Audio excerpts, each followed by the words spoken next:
Hello guys, सभी को सुप्रभात। स्वागत है आप सभी का हमारे नए यूट्यूब चैनल में, जहां आपको नवीनतम और रोचक जानकारियां मिलती रहती हैं। वैसे तो समाज में कई कुरीतियां व रूढ़िवादी धारणाएं मौजूद हैं, जिसमें से सबसे ज्वलंत है दहेज। दहेज एकमात्र शब्द ही नहीं है, बल्कि यह महिलाओं के विकास के संदर्भ में अभिशाप है। दहेज आज की एक ज्वलंत समस्या है। दहेज की विकराल समस्या ने समाज को संकट के कगार पर खड़ा कर दिया है। दहेज के बिना ना तो संबंध तय होते हैं, विवाह नहीं होते हैं। यदि विवाह हो भी जाए तो विवाह चिरस्थायी नहीं होते, अर्थात कई लंबे समय तक रुक नहीं पाते। दहेज को लेकर असंख्य महिलाएं उत्पीड़न एवं प्रताड़ित की जाती हैं। उनमें से अनेकों को जलाकर मार दिया जाता है, अथवा वे सुसाइड कर लेती हैं। अपने मायके, अपने ससुराल वालों के बीच में आकर के वे स्वयं को ख़त्म कर लेती हैं। यह एक सामाजिक बुराई है। इस सामाजिक बुराई को समाप्त करने के लिए सन 1961 में 1961 में दहेज प्रतिषेध अधिनियम पारित किया गया था, जिसमें समय समय पर 1984, 1984, 1986 में व्यापक संशोधन किए गए। इसे और अधिक कठोर बनाया गया। इतना ही नहीं, सन 1985 में नियम बनाकर वर वधू को दिए जाने वाले उपहारों की सूची रखना आवश्यक किया गया। दहेज प्रतिषेध अधिनियम 1961 में कुल 10 धाराएं हैं। धारा 2 के अंतर्गत दहेज की परिभाषा बताई गई है, तथा धारा 4 के अंतर्गत दहेज लेने तथा देने के संबंध शास्तियों का प्रावधान किया गया है। आइए हम जानते हैं दहेज की वास्तविक परिभाषा, जो कानून रूप से विधिमान्य है, उसके बारे में।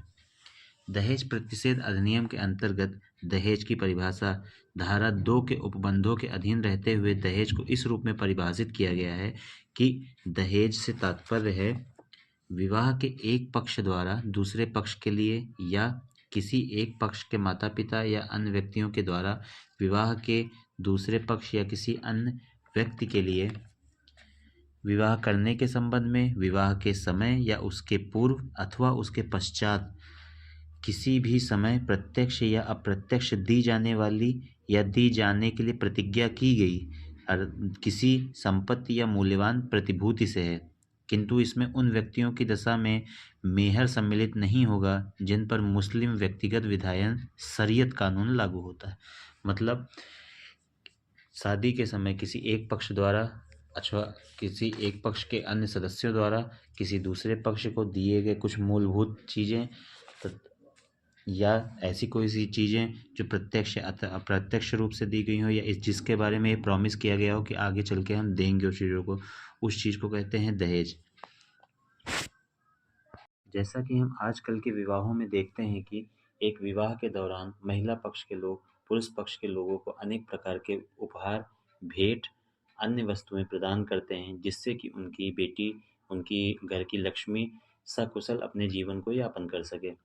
कुछ लोग जो वर्तमान समय में चीज़ों को देने में असक्षम होते हैं, आर्थिक स्थिति के कारण अथवा किसी अन्य प्रयोजन के कारण, तो वे कुल अपने सामानों को देने के लिए भविष्य के लिए प्रतिज्ञा कर लेते हैं।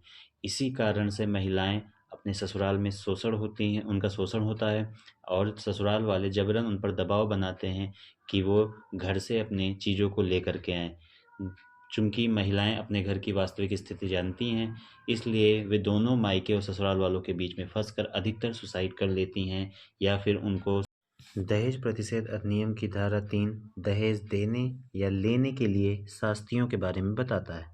इस धारा के अंतर्गत यह प्रावधान उपबंधित किया गया है कि इस अधिनियम के प्रारंभ होने के पश्चात जो कोई भी व्यक्ति दहेज देता है या लेता है अथवा लेने या देने के लिए दुष्प्रेरित करता है, तो वह ऐसी अवधि के कारावास से, जो 5 वर्ष की होगी, और 15,000 रुपये या ऐसे दहेज के मूल्य की रकम के जो भी अधिक हो सकने वाली होगी, जुर्माने से दंडित किया जाएगा।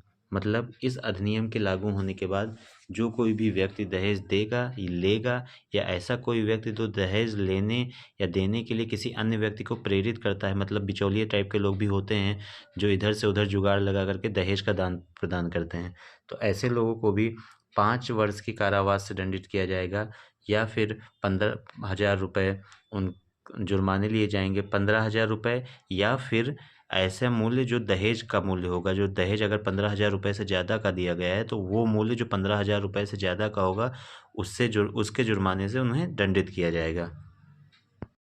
उम्मीद करते हैं आपको ये जानकारी पसंद आई होगी।